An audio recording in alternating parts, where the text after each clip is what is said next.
How can I convert a datetime object to milliseconds since Epoch, Unix time, in Python? I have a Python datetime object that I want to convert to Unix time, or seconds in milliseconds since the 1970 Epoch. How do I do this?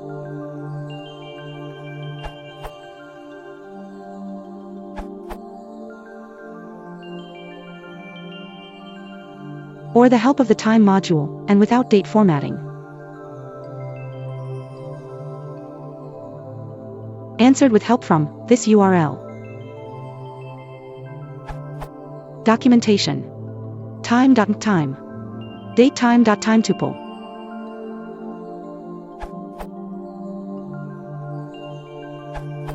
It appears to me that the simplest way to do this is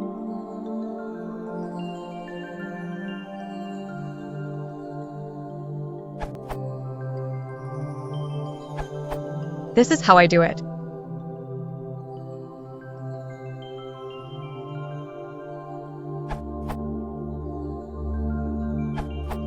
You can use DeLorean to travel in space and time. This URL